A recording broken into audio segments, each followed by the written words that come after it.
Hi friends, എല്ലാവർക്കും നമസ്കാരം. Russia Ukraine വാർ അതിൻ്റെ പ്രധാനപ്പെട്ട ഒരു വഴിത്തിരിവിലേക്ക് മാറിക്കൊണ്ടിരിക്കുകയാണ്. കാരണം ഇത്രയും നാൾ യുക്രൈൻ്റെ പിന്നിൽ ഏറ്റവും അവരുടെ പ്രധാനപ്പെട്ട ഒരു സപ്പോർട്ടർ, അല്ലെങ്കിൽ വളരെ സ്ട്രോങ് ആയിട്ട് യുക്രൈനെ സപ്പോർട്ട് ചെയ്തിരുന്ന അമേരിക്ക സപ്പോർട്ട് ചെയ്തല്ല, ഫിനാൻഷ്യൽ മിലിറ്ററി എയ്ഡ് എല്ലാം കൊടുത്ത് യുക്രൈനെ റഷ്യക്കെതിരെ യുദ്ധം ചെയ്യാൻ വേണ്ടി സഹായിച്ച ട്രംപിന്റെ നേതൃത്വത്തിലുള്ള അമേരിക്കൻ ഗവൺമെന്റ് എല്ലാ മിലിറ്ററി അസിസ്റ്റൻസ് അല്ലെങ്കിൽ സഹായങ്ങളും പിൻവലിച്ചു. അല്ലെങ്കിൽ ഇനി മുതൽ അത് അടുത്തൊരു തീരുമാനം ഉണ്ടാകുന്നവരെ അതൊരു പിന്നെ സ്റ്റോപ്പ്, അല്ലെങ്കിൽ ഒരു കംപ്ലീറ്റ് സസ്പെൻഷൻ എന്നൊക്കെ പറയാം. കാരണം നമുക്കറിയാം, ട്രംപ് വന്നതിന് ശേഷം വളരെ ജിയോ പൊളിറ്റിക്സിൽ അമേരിക്ക ഒത്തിരി പല രാജ്യങ്ങളുമായിട്ടുള്ള ബന്ധങ്ങൾ, അത് ട്രേഡിന്റെ കാര്യത്തിലായാലും പിന്നെ സ്ട്രാറ്റജിക് ആയിട്ടുള്ള കാര്യങ്ങളിലായാലും മറ്റ് മേഖലകളിലൊക്കെ തന്നെ ഇക്കണോമിക് ആയിട്ടുള്ള റിലേഷൻസിലും എല്ലാം തന്നെ ട്രംപ് വളരെ ഡിസ്റപ്റ്റീവ് ആയിട്ടുള്ള, ഇല്ലേ, നമ്മൾ നേരത്തെ ബൈഡന്റെ ഭരണ കാലഘട്ടത്തിൽ നമ്മൾക്ക് കാണാൻ സാധിക്കാത്ത തരത്തിലുള്ള വളരെ റാഡിക്കൽ എന്നൊക്കെ പറയാൻ പറ്റുന്ന ഒരു ഷിഫ്റ്റാണ് നമുക്ക് അമേരിക്കൻ പ്രസിഡന്റ് ട്രംപിന്റെ ഭാഗത്തുനിന്നും. അദ്ദേഹം നേരത്തെ ക്യാമ്പയിൻ സമയത്ത് തന്നെ ആദ്യത്തെ ടൈമിൽ തന്നെ അദ്ദേഹം ഒരു റഷ്യയുടെ ആളാണെന്നും അല്ലെങ്കിൽ പുടിന്റെ ഏറ്റവും അടുത്ത സുഹൃത്താണെന്നും പ്രോ റഷ്യനായിട്ടുള്ള ഒരു സമീപനം അല്ലെങ്കിൽ ഒരു ആറ്റിറ്റ്യൂഡ് ട്രംപിനുണ്ട് എന്നൊക്കെയുള്ളത് നമ്മൾ കണ്ടതാണ്. അപ്പോൾ അതിന്റെ പല തലങ്ങളിലെ പല രീതിയിലുള്ള ചർച്ചകൾ നടക്കുന്നുണ്ട്. കാരണം ട്രംപ് ഒരു KGBയുടെ അസറ്റാണോ, അല്ലെങ്കിൽ ഏജന്റ് ആണോ, അല്ലെങ്കിൽ റഷ്യയുടെ ഒരു പിന്നെ പ്രോക്സി ആണോ എന്നൊക്കെ ഉള്ളതിനെ കുറിച്ചുള്ള പല ചർച്ചകൾ, അല്ലെങ്കിൽ പലതരത്തിലുള്ള വിശകലനങ്ങളൊക്കെ ലോകത്തിന്റെ പല ഭാഗത്തും ആ കാലഘട്ടത്തിലും ഇപ്പോഴൊക്കെ നടക്കുന്നുണ്ട്. അത് നമുക്ക് മറ്റൊരു അവസരത്തിൽ നമുക്ക് ചർച്ച ചെയ്യാം. ഇപ്പോൾ നമ്മൾ ഇവിടെ സംസാരിക്കാൻ പോകുന്ന വിഷയം എന്ന് പറഞ്ഞാൽ, യുക്രൈനെ സംബന്ധിച്ച് ഏറ്റവും പ്രധാനപ്പെട്ട ഒരു പിന്നെ ഒരു എന്താ പറയുന്നത്, വലിയൊരു തിരിച്ചടിയാണ് ഈ ഒരു അമേരിക്കയുടെ തീരുമാനം. അതായത് ഇവിടെ നമുക്ക് കാണാൻ സാധിക്കുന്ന US suspense all military aid എന്നാണല്ലോ. ബില്യൺസ് ഓഫ് ഡോളേഴ്സിന്റെ പ്രതിരോധ അല്ലെങ്കിൽ സുരക്ഷാപരമായിട്ടുള്ള സഹായങ്ങൾ അമേരിക്ക നിർത്തിവെക്കാൻ തീരുമാനിച്ചു. അത് അമൂനീഷൻ ഉണ്ട്, വെടിക്കോപ്പുകളുണ്ട്, അതുപോലെ വെഹിക്കിൾസ്, അതുപോലെ മറ്റ് എക്യുപ്മെന്റ്സ് എല്ലാം ഉണ്ട്. അതുപോലെ തന്നെ വെപ്പൺസ് ഇൻ ട്രാൻസിറ്റ്, അതായത് യുക്രൈനിലേക്ക് പോയിക്കൊണ്ടിരിക്കുന്ന, അല്ലെങ്കിൽ അമേരിക്കയിൽ നിന്ന് ഷിപ്മെന്റ് തുടങ്ങി യുക്രൈനിലേക്ക് പോയിക്കൊണ്ടിരിക്കുന്ന എല്ലാ വെപ്പൺസും എല്ലാം അതിന്റെ എല്ലാം യുക്രൈനിലേക്ക് എത്തുന്നത് സ്റ്റോപ്പ് ചെയ്തിട്ടുണ്ട് ട്രംപിന്റെ ഈ ഒരു എക്സിക്യൂട്ടീവ് ഓർഡർ അനുസരിച്ച്. അപ്പോൾ അത് വളരെ വലിയൊരു തിരിച്ചടിയാണ് യുക്രൈനെ സംബന്ധിച്ചെന്ന് പറഞ്ഞാൽ. നമുക്കറിയാം, കഴിഞ്ഞ കുറച്ച് ദിവസം മുമ്പ് വൈറ്റ് ഹൗസിലെ ട്രംപും സെലൻസ്കിയും തമ്മിൽ ഭയങ്കര ഒരു ഇതുവരെ നമ്മൾ കാണാത്ത തരത്തിലുള്ള, അതായത് ഒരിക്കലും നമ്മൾ രണ്ട് ഹെഡ് ഓഫ് സ്റ്റേറ്റ് തമ്മിൽ വൈറ്റ് ഹൗസിലെ മീറ്റിംഗ് നടക്കുമ്പോൾ ഇങ്ങനെ വളരെ ചൂട് പിടിച്ച ചർച്ചകൾ നടക്കുകയും വളരെ ഹീറ്റഡ് ആയിട്ടുള്ള എക്സ്ചേഞ്ചസ് നടക്കുകയും അങ്ങനെ ഒരു കാഴ്ച നമ്മൾ ഒരിക്കലും കാണുവാൻ നമുക്ക് സാധിച്ചിട്ടില്ല. പക്ഷേ സെലൻസ്കിയും ട്രംപും തമ്മിലുള്ള ആ ഒരു മീറ്റിങ്ങിൽ രണ്ടുപേരും തമ്മിൽ വളരെയധികം പിന്നെ കൂടുതൽ അങ്ങോട്ടും ഇങ്ങോട്ടും ശക്തമായിട്ട് വാദപ്രതിവാദങ്ങൾ നടത്തുകയും അവസാനം ട്രംപ് സെലൻസ്കിയെ വൈറ്റ് ഹൗസിൽ നിന്ന് ഇറക്കി വിട്ടു എന്നൊക്കെയുള്ള വാർത്തകൾ വീഡിയോ ഒക്കെ നമ്മൾ കണ്ടാണ് ശരിക്കും പറഞ്ഞാൽ. അപ്പോൾ ട്രംപിന്റെ പിന്നെ യുക്രൈന്റെ മേലുള്ള ഡിമാൻഡ് എന്ന് പറഞ്ഞാൽ എത്രയും പെട്ടെന്ന് യുദ്ധം നിർത്തിയിട്ട് റഷ്യയുമായിട്ട് പിന്നെ സമാധാനത്തിന്റെ ചർച്ചകൾ നടത്തുകയും സമാധാനപരമായിട്ടുള്ള അവസ്ഥയിലേക്ക് തിരിച്ചു വരികയും ചെയ്യുക എന്നുള്ളതാണ് ട്രംപിന്റെ ഡിമാൻഡ് എന്ന് പറഞ്ഞാൽ. അപ്പൊ ഈ ട്രംപിന്റെ ഡിസിഷൻ, കാരണം ബില്യൺസ് ഓഫ് ഡോളേഴ്സിന്റെ അസിസ്റ്റൻസ് ആണ് ശരിക്കും പറഞ്ഞാൽ അമേരിക്ക മാത്രം തീർച്ചയായിട്ടും യുക്രൈന് കൊടുത്തുകൊണ്ടിരിക്കുന്നത്. അത് നമുക്ക് താഴേക്ക് വന്നു കഴിഞ്ഞാൽ ഇവിടെ അതിന്റെ ചാർട്ട് നോക്കി കഴിഞ്ഞാൽ തന്നെ ഏറ്റവും കൂടുതൽ യുക്രൈന് സഹായങ്ങൾ നൽകിക്കൊണ്ടിരുന്ന രാജ്യം, അതായത് 2022 ജാനുവരി മുതൽ 24 ഡിസംബർ വരെയുള്ള കണക്കാണ് നടന്നത്. അപ്പൊ US ആണ് ഏറ്റവും കൂടുതൽ. അതിനകത്ത് മിലിറ്ററി എയ്ഡ് ഉണ്ട്, ഹ്യൂമാനിറ്റേറിയൻ എയ്ഡ് ഉണ്ട്, മറ്റു ഫൈനാൻഷ്യൽ എയ്ഡ് ഉണ്ട്. ഹ്യൂമാനിറ്റേറിയൻ എല്ലാം മാനുഷികമായിട്ടുള്ള പരിഗണനകളുടെ അടിസ്ഥാനത്തിൽ കൊടുക്കുന്ന അസിസ്റ്റൻസ്, പിന്നെ മിലിറ്ററി എയ്ഡ്. ഇപ്പം നമ്മളിവിടെ നോക്കി കഴിഞ്ഞാൽ ഏറ്റവും കൂടുതൽ മിലിറ്ററി എയ്ഡാണ്, പിന്നെ വരുന്ന ഹ്യൂമാനിറ്റേറിയൻ ആണ്, പിന്നെയാണ് ഫിനാൻഷ്യൽ എയ്ഡ്, സാമ്പത്തികമായിട്ടുള്ള സഹായങ്ങൾ. അത് കഴിഞ്ഞ് ജർമ്മനിയാണ് ഏറ്റവും കൂടുതൽ സഹായം ചെയ്യുന്നത്. UK, ജപ്പാൻ, പിന്നെ കാനഡ, ഇങ്ങനെ Denmark, Netherlands, Sweden, Poland, France, പിന്നെ മെമ്പർ കൺട്രീസ്. മെമ്പർ കൺട്രീസ് എന്ന് പറഞ്ഞാൽ ജർമ്മനി EU മെമ്പറാണ്.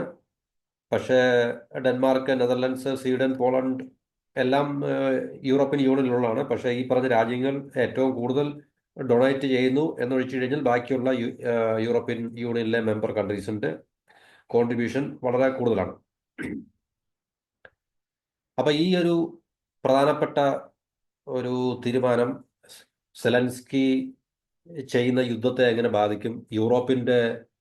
പിന്നെ ഈ യൂറോപ്പിന്റെ നേറ്റോയുടെയും, കാരണം അമേരിക്ക ഇല്ലാതെ യൂറോപ്യൻ നേറ്റോയും എങ്ങനെ പിന്നെ സെലൻസ്കിയെ സപ്പോർട്ട് ചെയ്യും, ഈ യുദ്ധം മുന്നോട്ട് കൊണ്ടുപോകാൻ സാധിക്കും എന്നൊക്കെയുള്ള രീതിയിലുള്ള വലിയ സംശയം നിലനിൽക്കുന്നുണ്ട്. അപ്പോൾ ഈ പറഞ്ഞ യുക്രൈനും സെലൻസ്കിയും വൈറ്റ് ഹൗസിൽ ട്രംപുമായിട്ടുള്ള ഒരു ഉടക്ക് അല്ലെങ്കിൽ ആ ഒരു ബഹളം കഴിഞ്ഞതിന് ശേഷമാണ് ഇങ്ങനെയൊരു തീരുമാനം ഉണ്ടായത്. അപ്പം ട്രംപ് പറയുന്നുണ്ട് സെലൻസ്കി ഇനിയും അധിക നാൾ ഉണ്ടാകത്തില്ല, കാരണം അദ്ദേഹത്തിന് സമയമെടുത്തു.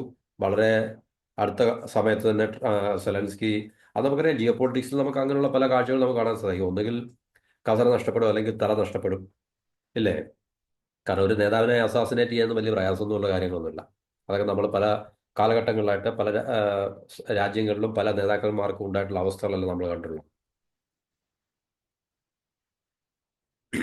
അപ്പൊ യുക്രൈൻ പറയുന്നത് അമേരിക്കയുടെ ഈ ഒരു അസിസ്റ്റൻസ് അല്ലെങ്കിൽ സഹായത്തില് ഏഹ്, നിർത്തിവെ അമേരിക്ക ഇങ്ങനെ തീരുമാനം എടുത്തിട്ടുണ്ടെങ്കിൽ തന്നെയും യുക്രൈനെ സംബന്ധിച്ച് പിന്നെ തൽക്കാലം അവർക്ക് മുന്നോട്ട് പോകാനുള്ള വിഭവങ്ങൾ അല്ലെങ്കിൽ ശേഷിയുണ്ട് എന്നുള്ളതാണ് പറയുന്നത്. പക്ഷേ അമേരിക്കയുടെ പിന്നെ എയർ ഡിഫൻസ് സിസ്റ്റത്തിൻ്റെയൊക്കെ അഭാവത്താൽ ഇനി യുക്രൈൻ എത്രത്തോളം ഫലവത്തായിട്ട് റഷ്യക്കെതിരെ യുദ്ധം ചെയ്യാൻ സാധിക്കും എന്നുള്ളത് കാത്തിരുന്ന് കാണേണ്ട ഒരു വിഷയം തന്നെയാണ്. അപ്പൊ യുക്രൈൻ പറയുന്നത് ഞങ്ങൾ അമേരിക്കയുമായിട്ട് എല്ലാ രീതിയിലുള്ള ചർച്ചകൾ തുടരും, കാരണം അമേരിക്കയുടെ സഹായമില്ലാതെ തീർച്ചയായിട്ടും യുദ്ധം മുമ്പോട്ട് കൊണ്ടുപോകാൻ വളരെ ബുദ്ധിമുട്ടാണ് എന്നുള്ള കാര്യത്തിൽ.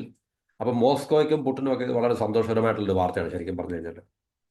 ഈ യൂറോപ്യൻ യൂണിയനെയും അല്ല നാറ്റോ, അമേരിക്കയുടെ നാറ്റോ അലയൻസിനെ ഒന്നും ഇത് ട്രംപ് ഇത് അറിയിച്ചില്ല എന്നുള്ളൊരു ആ, പരാതി ആ, പോളണ്ടിന്റെ ഭാഗത്തു നിന്നുണ്ടായിരുന്നു.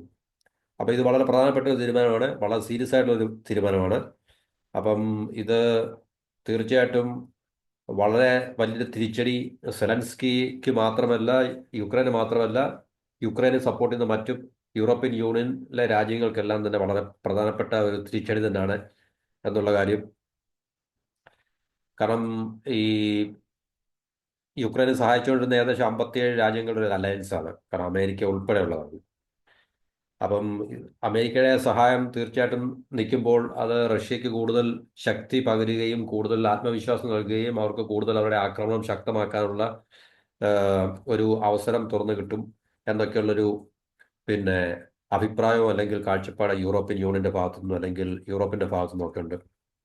അപ്പൊ തീർച്ചയായും നമുക്കറിയാം ട്രംപിന്റെ നിലപാടുകൾ റഷ്യയെ കൂടുതൽ ശക്തമാക്കാനോ അല്ലെങ്കിൽ റഷ്യക്ക് കൂടുതൽ പരിഗണന നൽകുന്ന രീതിയിലുള്ളതാണ് എന്നുള്ളത് നമുക്ക് മനസ്സിലാക്കാൻ സാധിക്കും. അപ്പൊ ഇതാണ് ഏറ്റവും പ്രധാനപ്പെട്ട ഒരു റഷ്യ യുക്രൈൻ വാറിൽ അമേരിക്കൻ പ്രസിഡന്റ് ഡൊണാൾഡ് ട്രംപിന്റെ ഭാഗത്തു നിന്നുണ്ടായിട്ടുള്ളൊരു നീക്കം അല്ലെങ്കിൽ തീരുമാനം എന്നുള്ളതാണ്. അപ്പം ഫ്രാൻസും ഇംഗ്ലണ്ടും ഒക്കെ യുക്രൈനെ സപ്പോർട്ട് ചെയ്യാൻ തയ്യാറാണ്, കാരണം ഈ പറഞ്ഞ നേതാക്കളൊക്കെ തന്നെ സെലൻസ്കി ആയിട്ട് ഉള്ള മീറ്റിങ്ങുകൾ കഴിഞ്ഞിട്ടുണ്ട്. പക്ഷേ ട്രംപ് തീർച്ചയായിട്ടും ഇടഞ്ഞു നിൽക്കുകയാണ്.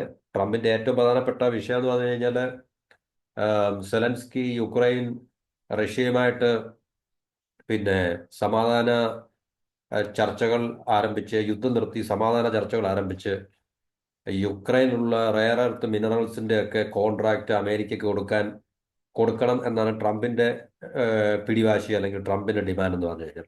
അപ്പൊ അത് സെലൻസ്കി അത്രയ്ക്കങ്ങോട്ട് അതിനെ കൂടുതൽ അംഗീകരിക്കാൻ തയ്യാറായിട്ടില്ല. അപ്പൊ അതിന്റെ ഒരു പിന്നെ ഒരു ദേഷ്യം ആങ്കറൊക്കെ ട്രംപിന്റെ ഭാഗത്തുനിന്നും അമേരിക്കൻ വൈറ്റ് ഹൗസിന്റെ ഭാഗത്തുനിന്നും ഒക്കെ ഉണ്ട് എന്നുള്ള കാര്യം നമുക്ക് മനസ്സിലാക്കാൻ സാധിക്കും. റഷ്യയുടെ ഇൻവേഷൻ ആണ് ഇപ്പോഴും പറയുന്നത്. അതായത് റഷ്യ യുക്രൈൻ യുദ്ധം തുടങ്ങിയതിന് ശേഷം അമേരിക്ക ഏകദേശം $175 ബില്യൺ മൊത്തം അസിസ്റ്റൻസ് കൊടുത്തിട്ടുണ്ട്. അതായത് ഏകദേശം പിന്നെ നമ്മൾ ഈ ചാർട്ട് നോക്കിക്കഴിഞ്ഞാൽ 100 മിലിറ്ററി അസിസ്റ്റൻസ്, ഹ്യൂമാനിറ്റേറിയൻ അസിസ്റ്റൻസും മറ്റു ഫൈനാൻഷ്യൽ അസിസ്റ്റൻസും എല്ലാം കൂടെ കൂട്ടി ഏകദേശം 170 ബില്യൺ ഡോളേഴ്സിന്റെ അസിസ്റ്റൻസ് അല്ലെങ്കിൽ സഹായം കോൺഗ്രസ് ഇതുവരെ അപ്രൂവ് ചെയ്ത് യുക്രൈന് കൊടുത്തിട്ടുണ്ട് എന്നുള്ളതാണ് പറയുന്നത്. ബൈഡൻ ഓഫീസ് വിട്ട് പോകുന്നതിന് തൊട്ട് മുമ്പ് തന്നെ 5.9 ബില്യൺ ഡോളറിന്റെ സെക്യൂരിറ്റി അസിസ്റ്റൻസ് അല്ലെങ്കിൽ പ്രതിരോധ സഹായം യുക്രൈന് കൊടുക്കുവാൻ വേണ്ടി അനൗൺസ് ചെയ്തിട്ടുണ്ടായിരുന്നു. അപ്പൊ ഇതെല്ലാം ഇപ്പൊ പൈപ്പ് ലൈനിലുള്ളതും ഇനിയും നടക്കാൻ പോകേണ്ടിയുമായിട്ടുള്ള എല്ലാ കാര്യങ്ങളും ട്രംപിന്റെ ഈ എക്സിക്യൂട്ടീവ് ഓർഡർ മുഖാന്തരം സ്റ്റോപ്പ് ആകാണ്, നിൽക്കാൻ പോവുകയാണ്. അപ്പൊ ട്രംപ് പറയുന്നത് ഞങ്ങൾ നിങ്ങൾക്ക് വേണ്ടി ഒത്തിരി പണം ചെലവാക്കിയിട്ടുണ്ട്, അപ്പൊ ആ പണം ഞങ്ങൾക്ക് തിരികെ പിടിക്കണം. അതിന് നിങ്ങളുടെ പിന്നെ മിനറൽസിന്റെ മിനറൽ റിസോഴ്സിന്റെ കോൺട്രാക്ട് അത് എക്സ്പ്ലോർ ചെയ്യണം. പ്രത്യേകിച്ച് റയർ എർത്ത് ഒക്കെ യുക്രൈനിൽ ഒത്തിരി ഉണ്ട്, കുറെ റിസർവ് ഒക്കെ ഉണ്ടെന്നുള്ളതാണ് പറയപ്പെടുന്നത്. ലോകത്തിന്റെ റയർ എർത്തിന്റെ 5% റിസർവ് യുക്രൈനിലുണ്ട്. അപ്പൊ അതിന്റെ കോൺട്രാക്ട് പിന്നെ അമേരിക്കയ്ക്ക് നൽകണം എന്നുള്ള പിടിവാശിയിൽ അല്ലെങ്കിൽ ഡിമാൻഡാണ് ട്രംപ് മുന്നോട്ട് വെക്കുന്നത്. അപ്പൊ അത് സെലൻസ്കി അംഗീകരിച്ചിട്ടില്ല, യുക്രൈൻ അംഗീകരിച്ചിട്ടില്ല. അപ്പം മറ്റ് രാജ്യങ്ങളുടെയൊക്കെ സപ്പോർട്ട് തീർച്ചയായിട്ടും ഉണ്ട്. അപ്പൊ ഈ US സപ്പോർട്ട് എന്ന് പറഞ്ഞു കഴിഞ്ഞാൽ ഏകദേശം നമ്മൾ പറഞ്ഞ 170 ബില്യൺ ഡോളറിന്റെ മുകളിലായിട്ടുണ്ട്. അപ്പൊ ഈ പറഞ്ഞ ജർമ്മനി, UK, ജപ്പാൻ കൊടുക്കുന്നുണ്ട്. കാരണം ജപ്പാനൊക്കെ പടിഞ്ഞാറൻ സംവിധാനത്തിന്റെ ഏറ്റവും ആം, പ്രധാനപ്പെട്ട അല്ലെങ്കിൽ ഏറ്റവും ഇമ്പോർട്ടൻ്റ് ആയിട്ടുള്ള രാജ്യമാണ് ജപ്പാൻ, കാനഡ, ഡെൻമാർക്ക്. അതായത് 2021 GDP-യിലെ ഓരോ രാജ്യങ്ങളും കൊടുത്ത പെർസെൻറ്റേജ് ആണ്. 2.2% എസ്റ്റോണിയ, ഡെൻമാർക്ക്, ലിത്വാനിയ, ലാത്വിയ. അപ്പോൾ ഒത്തിരി രാജ്യങ്ങൾ ഈ പറഞ്ഞ റഷ്യക്കെതിരെ യുദ്ധം ചെയ്യാൻ വേണ്ടി യുക്രൈനെ സഹായിച്ചിട്ടുണ്ട്, അപ്പം സഹായിച്ചുകൊണ്ടിരിക്കുകയാണ്. അപ്പൊ GDP പെർസെൻറ്റേജ് നോക്കുമ്പോൾ US പെർസെൻറ്റേജ് 0.53% മാത്രമേ ഉള്ളൂ. UK zero point five one ഏറ്റവും കൂടുതൽ എസ്റ്റോണിയ എന്ന് പറയുന്ന രാജ്യമാണ് GDP പെർസെൻറ്റേജ് നോക്കുമ്പോൾ.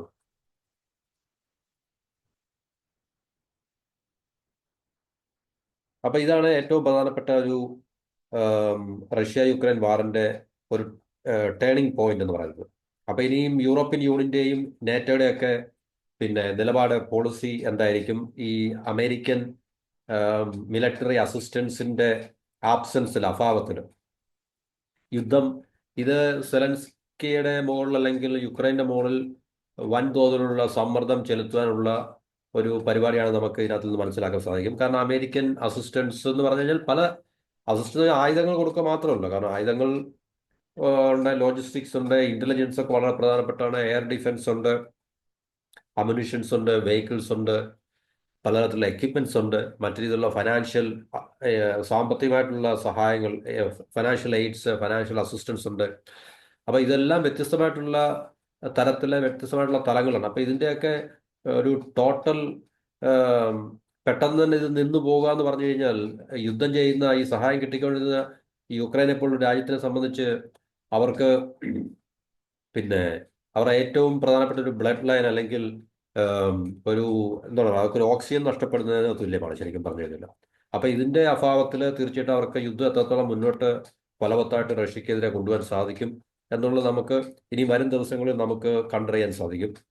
റഷ്യ ഒരു പക്ഷേ ഇതിന്റെ ഈ ഒരു അമേരിക്കയുടെ ഭാഗത്തു നിന്നുള്ള ഈ ഒരു തീരുമാനത്തിന്റെ ഭാഗത്ത് റഷ്യയുടെ ആക്രമണം കൂടുതൽ ശക്തമാക്കുവാനും കൂടുതൽ യുക്രൈന്റെ പ്രവിശ്യകൾ അല്ലെങ്കിൽ യുക്രൈന്റെ ലാൻഡ് പിടിച്ചെടുക്കുവാനും ഒക്കെയുള്ള സാധ്യതകൾ നമുക്ക് തള്ളിക്കളയാൻ സാധിക്കത്തില്ല.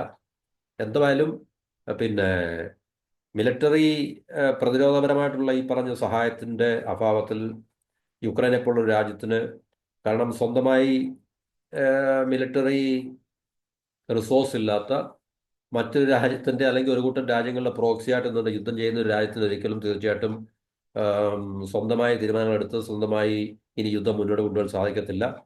ഒരുപക്ഷെ നാളെ യൂറോപ്യൻ യൂണിയനും നാറ്റോയും ഈ ഇതേ സമീപനം തന്നെയാണ്, ഇതേ നയം തന്നെയാണ് എടുക്കുന്നതെങ്കിൽ യുക്രൈനെ തീർച്ചയായിട്ടും വ്ളാഡിമിർ പുടിനോട് സലാം പറഞ്ഞ് ഈ യുദ്ധം നിർത്തി സമാധാനം പുനഃസ്ഥാപിച്ചിട്ട് ട്രംപിന്റെ ടേംസ് ആൻഡ് കണ്ടീഷൻ അനുസരിച്ച് ഡിമാൻഡ് അനുസരിച്ച് മുന്നോട്ട് പോവുക എന്നല്ലാതെ മറ്റു മാർഗങ്ങളൊന്നും ഇല്ലായിരിക്കാം എന്ന് മാത്രമേ നമുക്കിപ്പോൾ ഇതിൽ നിന്ന് അനുമാനിക്കാൻ സാധിക്കത്തുള്ളൂ. ഇത്രയും പറഞ്ഞിട്ട് ഈ വീഡിയോ അവസാനിപ്പിക്കുന്നു. എല്ലാവർക്കും നന്ദി, നമസ്കാരം. Have A wonderful day. Thank you for watching and listening.